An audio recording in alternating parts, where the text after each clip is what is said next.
seniors this year, Daniel Levi is a student of ours who has accomplished a tremendous amount while here at Rutgers. He has worked in the Keck Center studying spinal cord injuries. He has held leadership roles in at least 4 different school organizations, and he even started his own business with his brother. We are proud to call him one of our own, and I am very happy to introduce him today to speak to our graduating seniors.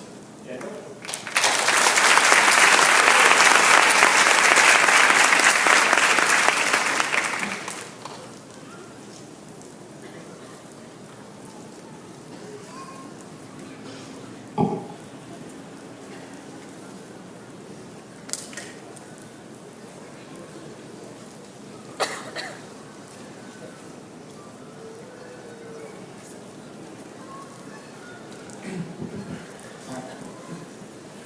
Dear friends, family, faculty, and of course, my fellow graduates, welcome to graduation.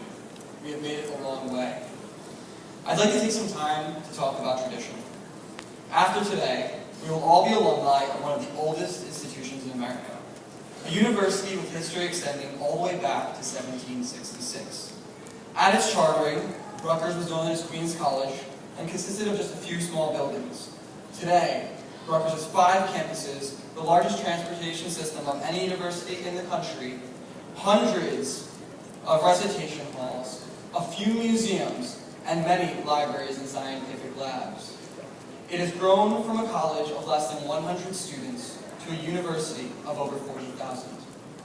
While the school has grown by leaps and bounds since that founding day in 1766, the traditions that have been formed here since the founding of Queens College continue to unite us as university students. Whether it be late night stops by the grease trucks to grab a fat arrow, saving spots in the bush pasta line while a friend grabs you tacos and guacamole, reserving your seat during finals in Alexander Library by strategically arranging your books so that you can go chow down at Broward, holding your breath as you walk past the exhaust pipes on Bush, because although they're probably safe, they smell terrible and you're not taking any chances. Going to the CERT to take a short nap 30 minutes before class and waking up 30 minutes after class is already out there. Sneaking extra ice cream out the back door of Broward. And then, of course, for some of us, dropping it as soon as you exit the second set of doors. 4 years later, I still don't know who does that. Throughout our many experiences here together, we have all experienced what it means to go to school on the banks of the old Broward town. As biological sciences majors, we have had a really more unified experience. Through our academic pursuits in the sciences, we have learned many important values.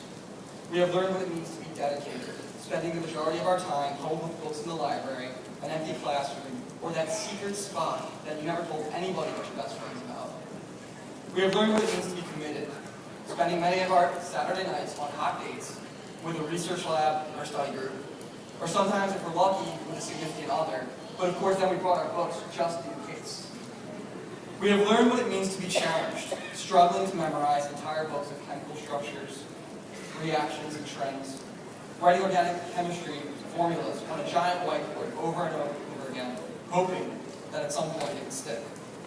And getting to that test on that Sunday afternoon, 3 p.m. usually, 8 p.m. if you're lucky, to realize that one reaction that you didn't study is worth a full 10 points. But in this sort of hazing process that is the sciences, we have learned from our struggles, overcame our challenges, and we've bonded as a group because of it. As some of us desperately attempt to prop open the door of college life, quickly closing behind us, I know I am, it is important for us to look toward the future with excitement. Our biological sciences educations have given us a solid foundation and prepared us to enter the world in front of us. For us, the possibilities are endless. As we enter into the world, we will find ourselves in all different fields. As Dr. Haviland just mentioned, many of us will be heading into medicine, into dentistry. But no matter where we end up, we will always see the world through the eyes of a biological sciences education. The lessons that we learned here will always come with us. I hope that during the last few weeks, all of us have had a chance to complete his or her bucket list. A bucket list is a Rutgers University bucket list, as coined by our very own Rafi Mark. As in all good Rutgers puns, make sure that you include a capital R and a capital U. Alright, let's see.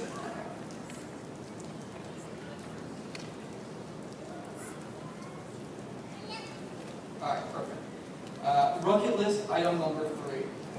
Duct tape 240 ounce. Bucket list item number 8. Go to the Alexander Library stacks. Okay, here, I got it. Alright, bucket list item number 11. Take a picture with Mama Brower. Check. Bucket list item number 17. Eat potatoes at Stuff Your Face. Check. Bucket list item number 24. Drink a tower at OB. Check. Bucket list item number 27. Get in the takeout line at Brower and say, "May I help you next?" Check. Bucket list item number 28. Be the first person to actually use a boomerang box. Check. Bucket list item number 34. Get behind the register and take orders at Jimmy's Pizza. Check. Bucket list item number 42. Paint the Princeton cannon red. Check. Bucket list item number 46. Do something artsy on the lawn at Demarest. Check. For those of you who have finished your bucket list, and for those of you who have not even started, I would like to add one more thing to your bucket list before you graduate. An old tradition that was once at the heart of the Rutgers University student experience. Before the many schools that make up Rutgers University today was unified, it was an old tradition that graduates of Queens College, what would later become Rutgers College, would break a clay pipe over the class of 1877 cannon monument.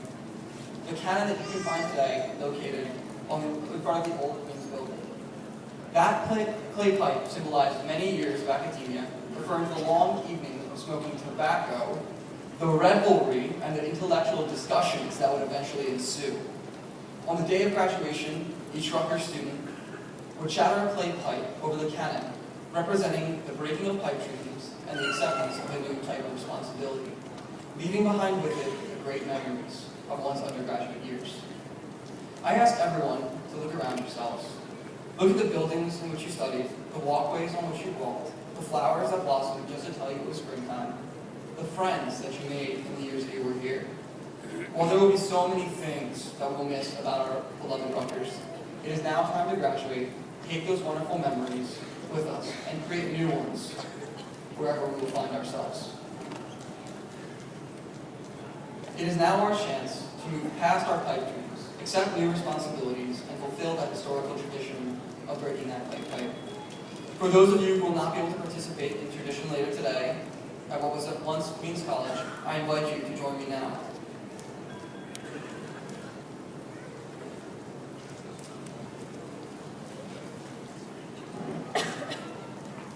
In the tradition of the Rutgers motto that goes, Sol iustite et occidentem illustra, translated as, "May the sun of righteousness shine upon the west also." I say to you, my fellow graduates, may the sun of righteousness shine upon the class of 2013.